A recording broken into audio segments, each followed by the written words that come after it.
From the nation's capital, the Conservative Caucus presents Conservative Roundtable, an in-depth look at today's most important issues.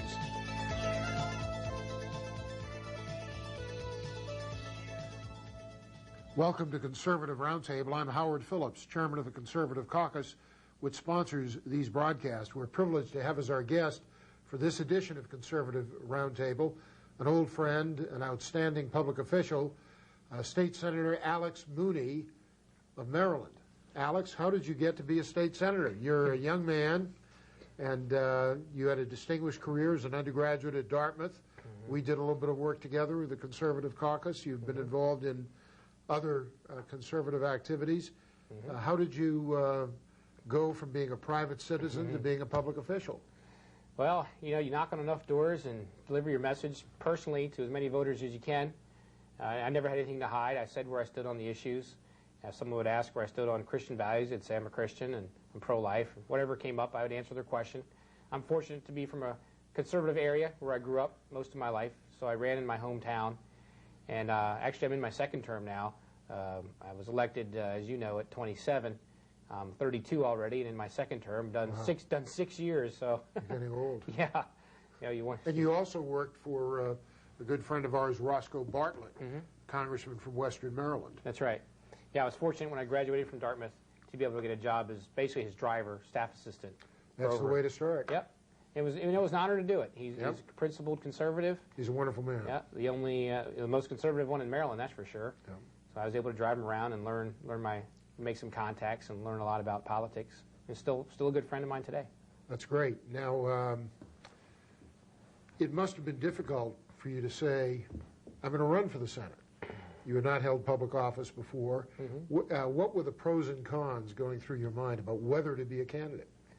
Oh, that's a good question. Well, the con was most people didn't think I had a prayer's chance of winning. Most people thought it was a suicidal race. I was running against a 16-year incumbent senator of my own party. We were both running as Republicans, so I was running to oust a member of my own party in a primary. He was the minority whip at the time, very established, had a lot of money, and probably the biggest con was just overcoming the mentality that I had no chance. The pros of running were, you know, I felt God had called me to do it. I really felt God had given me talents, and I owe it back to Him to give back. And I you know, felt I had talents. I was aggressive. I like giving public speeches. I'm passionate about the issues. And so those were the pros. And he was a liberal person, and I'm a conservative. So I had a clear distinction between a liberal and a conservative. So when I went to run, and people said, why are you running to oust this guy? I could give them clear reasons. He had voted for Paul Scherberth abortion. I think that abortion's wrong. He had voted to raise all sorts of taxes. I think taxes are too high. So I could point to specific reasons. And when I did that, most people would look at my flyer and say, well, on those 5 issues, I agree with you. And I'd say, well, that's the Republican, democratic form of government we live in, so I hope you vote for me. How did you get people to work in your campaign, and how many people did you get to work?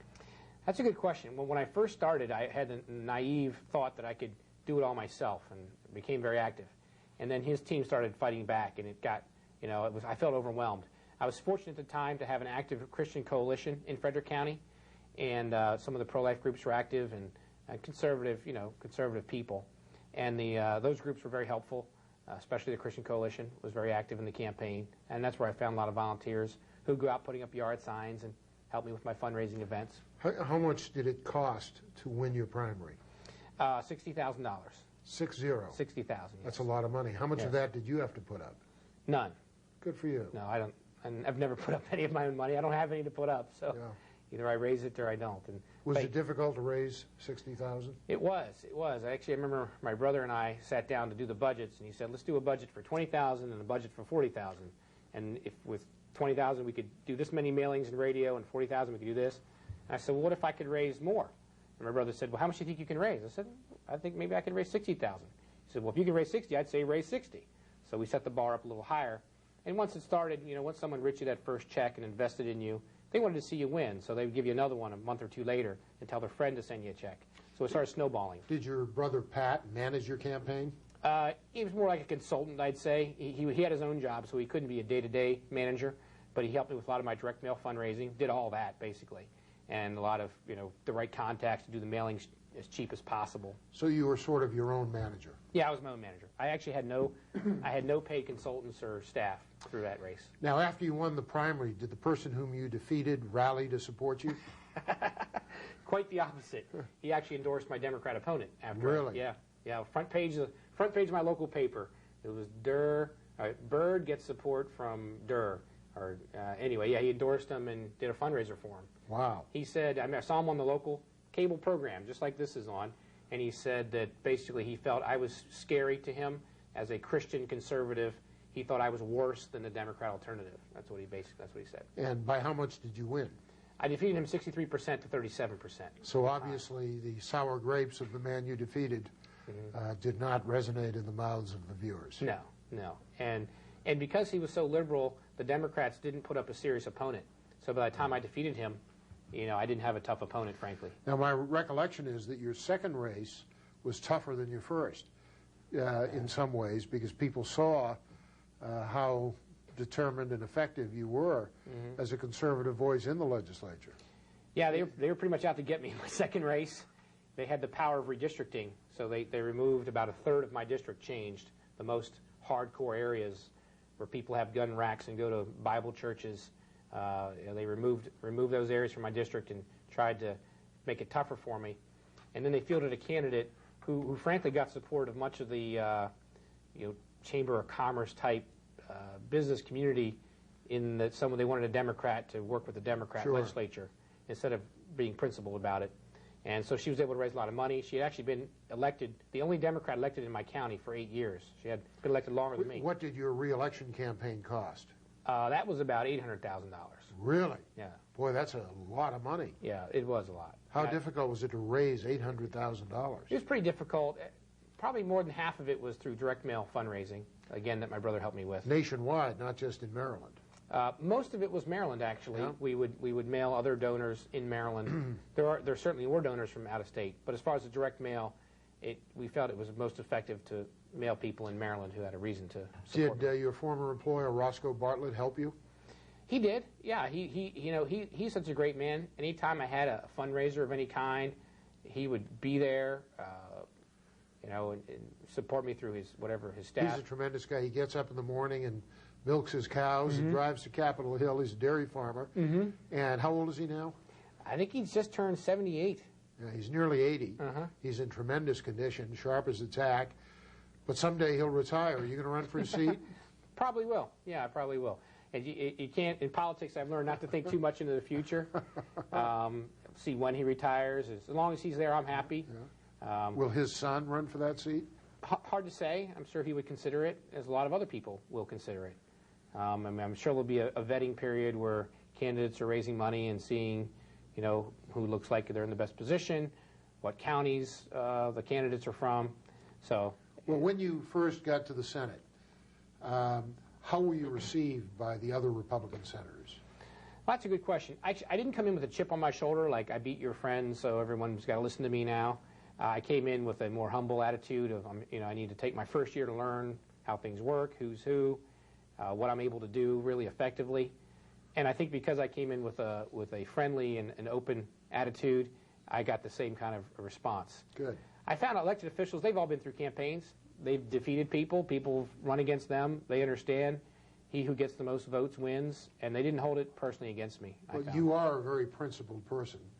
And you've developed not just a statewide reputation, but a national reputation for your efforts against the homosexual agenda in Maryland. How did the other Republicans respond to that? I would say the other Republicans and even Democrats who agree with me on that issue were relieved that somebody else was grabbing that lightning rod of an issue and taking the heat. Terrifies them, doesn't it? It really does. I mean, they would vote my way, but they didn't want to lead the fight. So. Well, we're going to have to take a break, Alex, and I'm sure the people watching this program will be fascinated by what you've accomplished. Thank you. Years ago, when I worked for the Republican National Committee, I ran a program called Opportunities Unlimited to get young people and minorities into the Republican Party. And we ran statewide conferences in all 50 states in which we drew campus leaders from all the colleges in the states. And one of the things we did that was the most successful and important components of that program was have a segment called Case Study of a Congressman, where we would bring in a young member of Congress, Don Rumsfeld, Bill Steiger, whoever it was, and they would answer questions of the same kind I'm asking you. How did you get started? How did you prepare yourself? And there are a lot of people watching who thought about running for office, and they'll learn a lot from what you've said. Stay with us. We'll be back with Senator Alex Mooney right after these messages.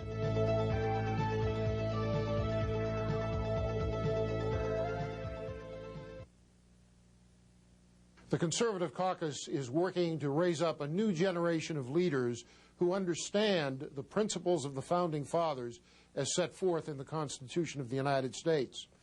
In Article 1, Section 8, it says, Congress shall have the power to coin money and regulate the value thereof and of foreign coin and to fix the standard of weights and measures.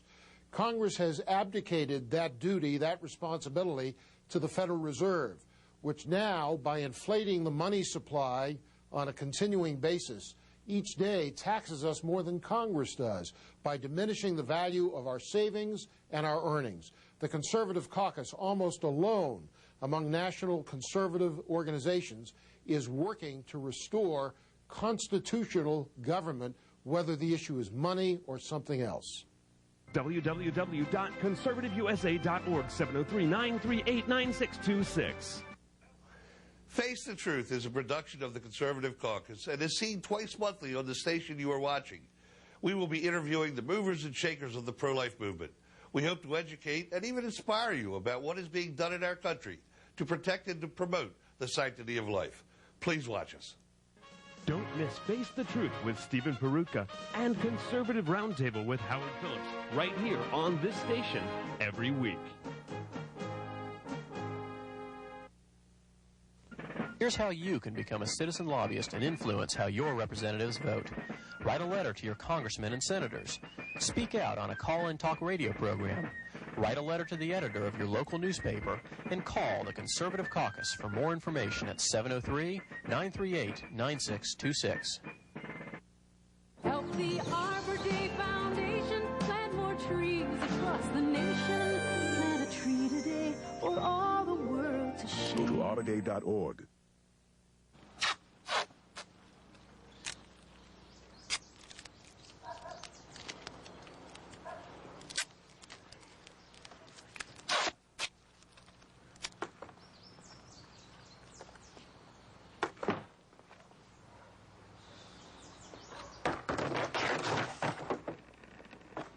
There is a better way to have fun with history.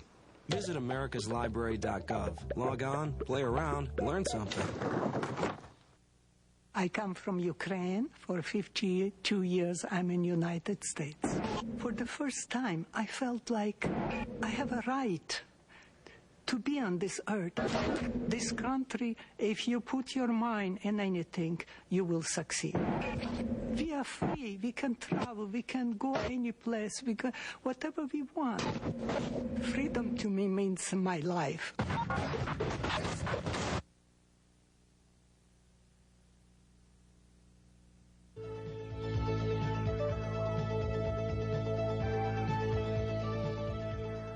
Welcome back. I'm Howard Phillips, chairman of the Conservative Caucus, which sponsors Conservative Roundtable. Our guest for this edition of Roundtable is Maryland State Senator Alex Mooney. Alex, I know you didn't seek the publicity, but you got a lot of coverage around this area, including the Washington Post, for the principled, courageous stand that you took against the Maryland agenda, not the Maryland agenda, the homosexual agenda in the Maryland State Senate.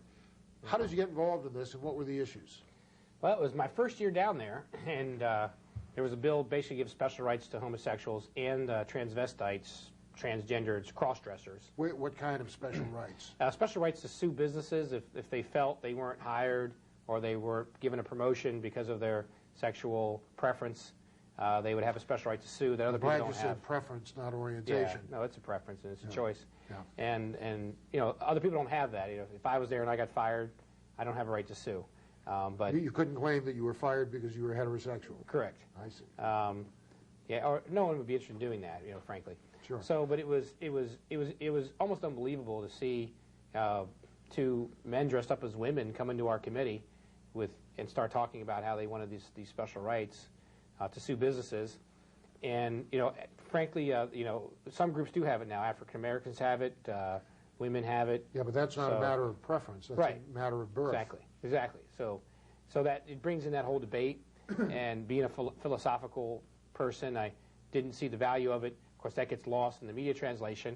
And a lot of the, when I stood up against it, I ended up using a variety of parliamentary maneuvers to delay it until it failed. And I got it killed that year. And so, but rather than debating the merits of the issue with me, I found they just would personally attack me. They'd say, "Oh, you're a hate monger. You don't like these people. It's just full of hatred." And I'd say, it's "No." Interesting that the Latin phrase for that is ad hominem, which includes the hom. Right. Yeah, but I guess rather than try and justify their position and actually admit they want special rights to sue people, that they would rather attack you personally if you don't give them what they want. And frankly, the radical homosexual activists, which I don't think even represents the majority of that community, but the activists have more influence than they should in the political process because they're very active politically. So they were also, as I understand it, pushing so-called hate crimes legislation, which would have the effect of making you subject to criminal penalties and civil damages if you speak ill of people who practice sodomy. Right. I mean, as someone joked, you murder somebody, but we're going to get you for your hatred. And that bill, we've killed that bill several years, and it died 6-5 in committee last year that I'm on. This year it passed committee, and again I had to resort to some parliamentary maneuvers to kill it. Why are the homosexuals so influential? One of the reasons I think they're influential is they don't have children, most of them, except for the few that unfortunately adopt poor children. But they have undue influence because they're active, they have more money. Actually, the average income of homosexual people, according to the statistics I've seen, are nearly double the income of most Americans. And so they have more money, they have 2 working families, they have no children, and they have lots of free time. And a lot of them invest that time and money in the political process. Are there laws against homosexual conduct on the books in Maryland? Yeah, sodomy is illegal according to Maryland law. The Attorney General has not prosecuted it, but it is still illegal. Well, they do prosecute people who are in public places, don't they? Yes. When they catch them on highways and whatever. But they don't prosecute people who engage in such acts in the privacy of their home. That's correct. Yeah. So it's still on the books. Now, if they were prosecuted and convicted, what would be the penalty? Oh, I don't recall. Could be a year in jail or something like that. Now, Thomas Jefferson advocated castration years ago. Did not know that. And George Washington drummed homosexuals out of the Continental Army. Do you have any personal ideas about what the penalty should be? I haven't really thought about what the penalty would be for that offhand. I guess there's a lot of other behaviors, too, that we would have to consider. Adultery, other things. Bigamy, incest, all the other things. Yep. Even premarital sex, I guess, if you wanted to. How did they come after you? A lot of letters to the editor written in, donations to my opponent, just attacks in the papers, with the articles. The media made a big issue of it. At the time, the local paper decided to come after me for it. A lot of editorials were written against me. Did it hurt? Did it hurt politically speaking? Not really. Did it help? May have. It's hard to say. I would say that generally people who believe in traditional Christian values were with me, and I guess it activated them a little more. The perception out there, the reason people don't do what I did and fight against the extremist homosexual agenda is they're afraid it's going to hurt. So hopefully I can be proof that it didn't defeat me. I was reelected by a state margin. Well, the good thing is you didn't care. Right. You wanted to do what was right regardless of the consequences. Right. And that's true for every vote I take, actually. And that gives you strength that permits you to be far more effective. Right. What do you hope to accomplish in whatever time God gives you in the future as a member of the state Senate? Someone has to be the standard bearer there for conservative ideas. Oftentimes I'll put bills in to try and reframe the debate, even though I know it's not going to pass. I put in a bill to restrict spending this year, constitutional amendment. I put in the right to carry bill this year. I knew I didn't have the votes to pass it. Carry weapons, right to carry. Yeah, the right to carry a firearm, like 35 other states have, and as long as you're a law-abiding citizen. And I put that in, and I try and reframe the debate, say we shouldn't always be on the defensive. Let's talk about good ideas that constitutional rights people deserve that we don't give them. And at the same time, probably I've made my mark more known for defeating bad bills, like the homosexual agenda, gun control bills, tax increases. I've tried to master the parliamentary process, the rule book of the Senate. I know the rule book of the Senate, and I invoke rules often to thwart the liberal agenda. What have you been able to do to fight abortion in Maryland? That's been a tough fight, a very tough fight. My second year down in Annapolis, they increased taxpayer funding of abortion, actually increased it. And I went to every other senator I could find, and I said, why don't we put an amendment to stop that? No one would do it. They didn't think we'd win. So I said, why are they so worried about not winning? Yeah, I don't know. I just start to give up after a while, some people. So I was a freshman, I was a new guy, but I wasn't going to sit there and let this go through without trying. So I got up on the Senate floor myself, and the Democrat president of the Senate and others were very mad at me because they're not comfortable debating this issue on the Senate floor. They wanted to go through without highlighting it, and I just couldn't let that happen. So I offered my amendment to stop taxpayer funding of abortion, gave a speech about it, and I said, even if you think abortion should be legal, which I certainly do not, you shouldn't make other people pay for it. And I got 21 votes. 26 to 21 was the vote. I lost, but I was only 3 votes short. And then all the pro-life groups were, oh, well, gee, you got 21. We just need to pick up 3. I said, yes, that's exactly why I forced a recorded vote. Now you can go to these 26 people and find 3 of them who will change. And if they don't change, defeat them in the next election. Of course, I did that, and nobody really did much with it, unfortunately, to be honest with you. And the last election, we did it again, and I still got 21 votes. So well, don't give up. Stay with us. We'll be back for more of Alex Mooney right after these messages.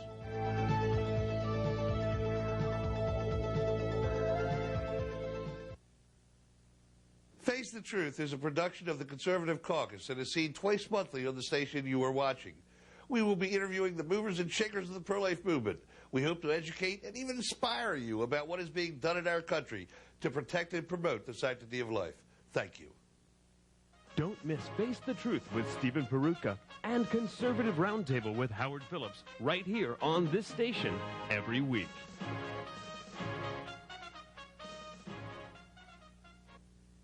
Since the presidency of George H.W. Bush, the father of the incumbent, we've heard a great deal of talk about something called the New World Order.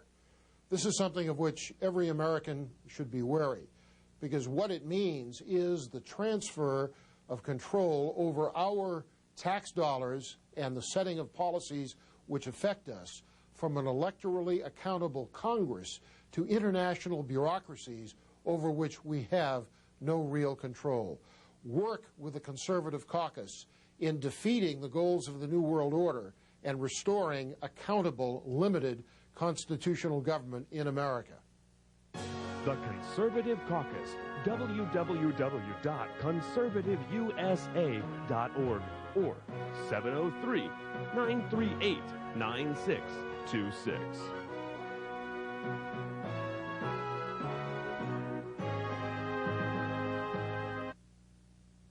Thank you. Thank you. Thank you. Thank you very much. Thank you very much. Thank you very much, guys. Thanks a lot for all you guys have done. Thank you. Thank you for everything. Thank you. Thank you. Thank you.